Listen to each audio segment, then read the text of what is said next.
لا الہ الا اللہ صرف پڑھنے کا نام کلمہ نہیں ہے، بلکہ اس کو دل میں اتارنا ضروری ہے، اس کے یقین کو سیکھنا ضروری ہے، اور یہ یقین تب آئے گا جب ہم اس کے تذکرے کریں گے، ہر جگہ اس بات کو کہیں گے کہ اللہ سے ہوتا ہے، اللہ کے غیر سے نہیں ہوتا۔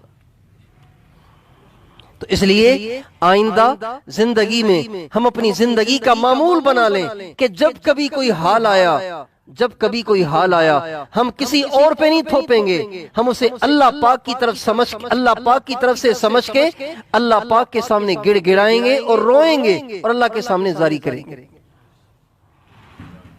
جب پریشانی کے حال میں، جب پریشانی کے عالم میں بندہ اللہ کے سامنے جھکتا ہے، گڑ گڑاتا ہے، روتا ہے، زاری کرتا ہے، اللہ پاک کو اس سے بڑا پیار آتا ہے۔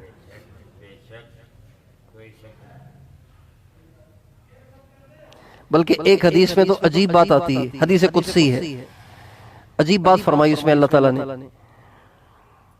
حدیث میں آتا ہے جب کوئی بندہ، فرما بردار بندہ، اللہ کی ماننے والا بندہ، جب کوئی اس پہ مصیبت پریشانی آ جائے اور وہ اللہ کو پکارتا ہے،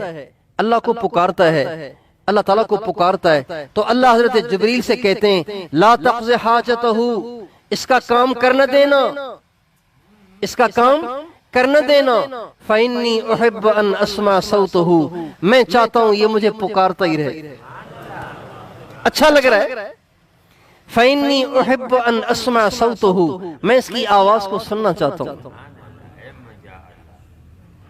اور جب کوئی نافرمان پکارتا ہے، اللہ تعالیٰ جبریل علیہ السلام سے کہتے ہیں اقض حاجتہ، جلدی سے اس کا کام کر، اس کی بکواس کو بند کر، اس کی آواز کو بند کر، فإنی لا احب ان اسمع صوتہ، اس لیے کہ مجھے اس کی آواز اچھی نہیں لگتی، کام کرتا کہ خاموش ہو جائے، اس کی بک بک بند ہو جائے۔ بندہ جب اللہ کے سامنے روتا ہے، گڑ گڑاتا ہے، پکارتا ہے، اللہ کو بہت اچھا لگتا ہے، اور پھر اس پر جو اللہ پاک کے ہاں سے درجات ملتے ہیں، اللہ اکبر۔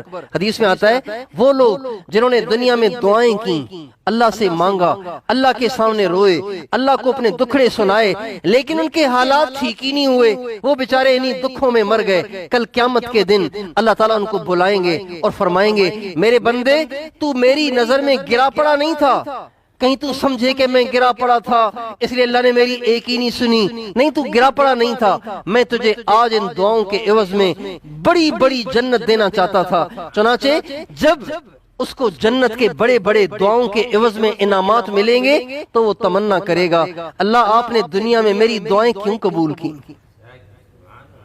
آپ دنیا میں میری ایک بھی دعا قبول نہ کرتے، سارے انعام مجھے یہاں دیتے، یہ زیادہ اچھا تھا۔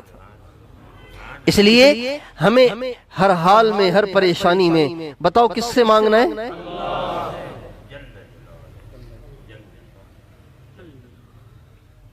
اللہ سے مانگنا ہے، اللہ سے سمجھنا ہے، اللہ سے مانگنا ہے، دے دے تو شکر کرنا ہے، نہ دے تو صبر کرنا ہے، اور اس پہ اطمینان کا اظہار کرنا ہے کہ میرا رب نہیں دے رہا نا، اسی میں میرے لیے بھلا ہے، میرے لیے اسی میں بہتری ہے،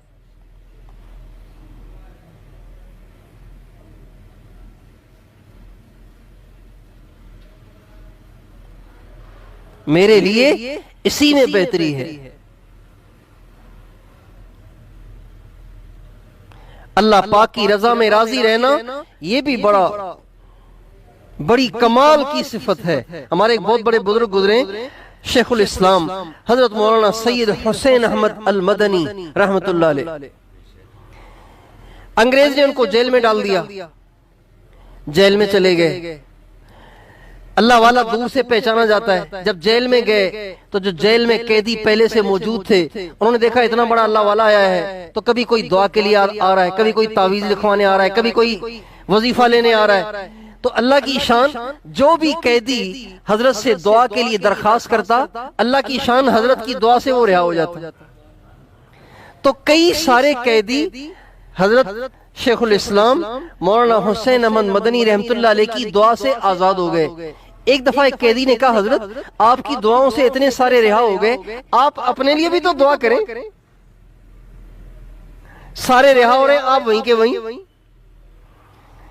تو کتابوں میں لکھا ہے کہ حضرت کے چہرے پہ ناگواری کے آثار ظاہر ہوئے اور حضرت نے ہلکے سے غصے کے لہجے میں فرمایا، ارے میاں، رضا بالقضا بھی تو کوئی چیز ہے، میرا رب مجھے جیل میں ڈالنے پہ راضی ہے، میں کیوں کہوں کہ میں نہیں رہنا چاہتا؟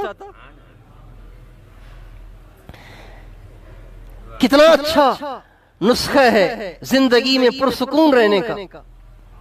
دنیا میں لوگ دو وجہ سے پریشان ہوتے ہیں۔ کتنی وجہ سے پریشان ہوتے ہیں؟ کتنی وجہ سے پریشان ہوتے ہیں؟ دو وجہ سے۔ ایک تو اس وجہ سے کہ یہ کیوں نہیں ہو رہا، بھئی یہ کیوں نہیں ہو رہا؟ 10 سال ہو گئے شادی کو، وظیفے کر کر کے میرا دماغ خشک ہو گیا ہے، اولاد نہیں ہو رہی، پریشان بیٹھے۔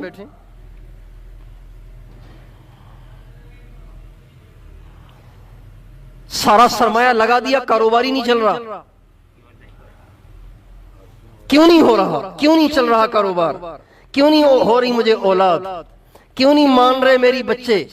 کیوں نہیں مان رہی میری بیوی؟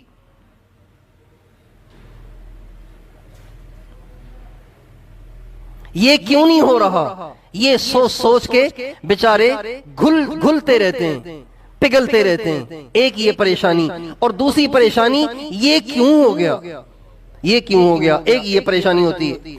یہ دو ہی پریشانیاں ہیں دنیا کے لوگوں کو۔ یہ کیوں ہو گیا؟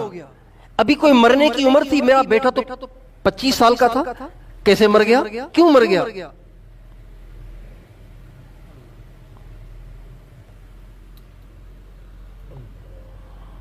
میرا گھر کیوں گر گیا؟ میرا کاروبار کیوں ٹھپ ہو گیا؟ دو پریشانیاں ہیں، کیوں ہو گیا اور کیوں نہیں ہوتا، یہ دو پریشانیاں ہیں۔ اور یہ دونوں پریشانیاں اس لیے ہیں کہ اللہ کے فیصلے پہ راضی نہیں۔